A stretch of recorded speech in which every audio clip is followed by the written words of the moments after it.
ഫ്ളാറ്റിലെ ജനാലയിലൂടെ 500 രൂപയുടെ നോട്ട് കെട്ടുകൾ താഴേക്ക് വീഴുകയാണ്. ഒരു നോട്ട് മഴ. 1, 2 അല്ല, ലക്ഷങ്ങളാണ് താഴേക്ക് വീണത്. നാട്ടുകാരൊക്കെ അമ്പരന്നു. കാര്യം തിരക്കിയപ്പോഴാണ് വിജിലൻസ് ഓഫീസർമാരെ കണ്ടപ്പോൾ ഒരു എഞ്ചിനീയർ ഇതൊക്കെ താഴേക്ക് എറിഞ്ഞതാണ് എന്ന് മനസ്സിലാകുന്നത്. 2.5 കോടി രൂപയാണ് ഒഡീഷയിൽ പിടിച്ചെടുത്തത്.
അർജുൻ പീതാംബരൻ ചേരുന്നുണ്ട് തത്സമയം. അർജുൻ, ചില സിനിമയിലും സീരീസുകളിലൊക്കെ നമ്മൾ കണ്ടിട്ടുണ്ട് നോട്ട് ഇങ്ങനെ മഴയായി താഴേക്ക് വരുന്നത്. പക്ഷെ ഇത് ശരിക്കും നടക്കുമെന്ന് ഒരിക്കലും വിചാരിക്കുന്നില്ല. നാട്ടുകാരെന്തായാലും ഞെട്ടിത്തെറിച്ചിട്ടുണ്ടാവും എന്നുള്ള കാര്യത്തിൽ യാതൊരു സംശയവുമില്ല. കിട്ടിയത് വാരിക്കൂട്ടി പോയിട്ടുണ്ടാവും ചിലരെങ്കിലും. അപ്പൊ എന്താണ് അവിടെ ശരിക്കും ഉണ്ടായത്? സംഭവം ഒന്ന് വിശദീകരിച്ച് പറയൂ. ഒഡീഷ ഗ്രാമവികസന വകുപ്പിന്റെ ചീഫ് എഞ്ചിനീയറാണ് ഈ വൈകുണ്ഠനാഥ് സാരംഗി. അദ്ദേഹത്തിന്റെ കയ്യിൽ കണക്കിൽപ്പെടുത്താത്ത വരുമാനം, വലിയ തോതിലുള്ള സ്വത്തൊക്കെ ഉണ്ട് എന്നുള്ള ആരോപണങ്ങൾ, അത്തരത്തിലുള്ള പരാതികളൊക്കെ തുടരെ ലഭിച്ചതിന് പിന്നാലെയാണ് വിജിലൻസ് വലിയ തോതിലുള്ള അന്വേഷണവും റെയ്ഡൊക്കെ ആരംഭിച്ചത്. ഇന്ന് രാവിലെ ഈ സാരംഗിയുമായി ബന്ധപ്പെട്ടുള്ള 7 ഇടങ്ങളിലാണ്, അദ്ദേഹവുമായി ബന്ധപ്പെട്ടുള്ള 7 ഇടങ്ങളിൽ വിജിലൻസിൻ്റെ റെയ്ഡ് ആരംഭിക്കുകയുണ്ടായി. അതിൽ തന്നെ ഏറ്റവും പ്രധാനപ്പെട്ട 2 ഇടങ്ങൾ, ഒന്ന് ഭുവനേശ്വറിലെ ഡുംഡുമ എന്ന് പറയുന്ന ഇടത്തെ അദ്ദേഹത്തിൻ്റെ ഒരു ഫ്ലാറ്റ്, അതുപോലെ അങ്കുൽ എന്ന് പറയുന്ന സ്ഥലത്തെ, അത് ഭുവനേശ്വറിലല്ല, ഒഡീഷയിലെ തന്നെ മറ്റൊരു മേഖലയാണ്, അവിടെ അദ്ദേഹത്തിൻ്റെ മറ്റൊരു വീടും. ഈ 2 ഇടങ്ങളിലായിരുന്നു ഏറ്റവും സുപ്രധാനമായിട്ടുള്ള റെയ്ഡുകൾ നടന്നത്. കാരണം അവിടെ വലിയ തോതിൽ പണം ഒളിപ്പിച്ചു വെച്ചിട്ടുണ്ട് എന്നുള്ള വിവരം വിജിലൻസിന് ലഭിച്ചിരുന്നു. അങ്ങനെ ഈ അങ്കുൽ എന്ന് പറയുന്ന സ്ഥലത്ത് നിന്നും 1 കോടി രൂപയും 1 ലക്ഷം 1.1 കോടി രൂപ കണ്ടെടുത്തു.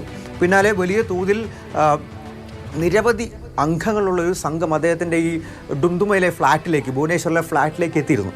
ആ സമയത്താണ് 500 രൂപ കെട്ടുകൾ ഫ്ലാറ്റിന് പുറത്തേക്ക് പറന്ന് നടക്കുന്ന പോലെ, അതായത് ആരോ മുകളിൽ നിന്നും എടുത്തെറിഞ്ഞതാണ്, പറന്ന് താഴേക്ക് വീഴുന്നത് കണ്ട്. അതായത് നമ്മുടെ രജനീകാന്തിൻ്റെ ശിവാജി എന്ന് പറയുന്ന സിനിമയുടെ ക്ലൈമാക്സ് രംഗമുണ്ട്. ഈ നോട്ട് കെട്ടുകൾ വലിയ തോതിൽ പറന്ന് നടക്കുന്ന രംഗമൊക്കെ ഉണ്ട്.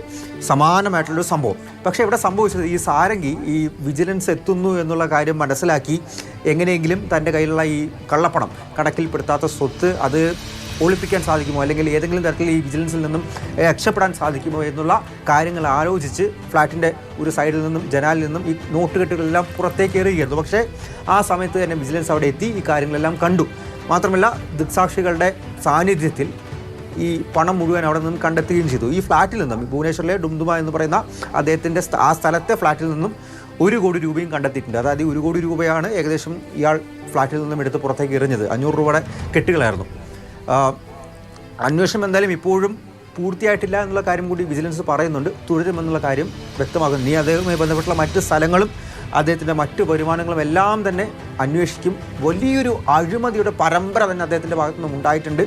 അതിൻ്റെ ഭാഗമായിട്ടാണ് ഇങ്ങനെ കണക്കിൽപ്പെടുത്താതെ കള്ളപ്പണക്കാരുമായിട്ടുള്ള ഉദ്യോഗസ്ഥരെ കൊണ്ട് ശരിക്കും നാട് പൊറുതിമുട്ടിയിരിക്കുകയാണ്. നമ്മുടെ നാട്ടിൽ നിന്ന് തന്നെ അത്തരത്തിലുള്ള വാർത്ത കുറേ കാണുന്നുണ്ട്. ഒഡീഷയിൽ നിന്നുള്ള ഒരു കാഴ്ച. എന്തായാലും നോട്ട് മഴ ഏതെങ്കിലും നോട്ട് വാരിക്കൂട്ടി ഓടാനുള്ള സമയമൊന്നും ആർക്കും കിട്ടിയില്ല. എല്ലാം കൃത്യമായി വിജിലൻസ് ശേഖരിച്ചു കൊണ്ടുപോയിട്ടുണ്ട്. അന്വേഷണവും കൃത്യമായി നടക്കുന്നുണ്ട്.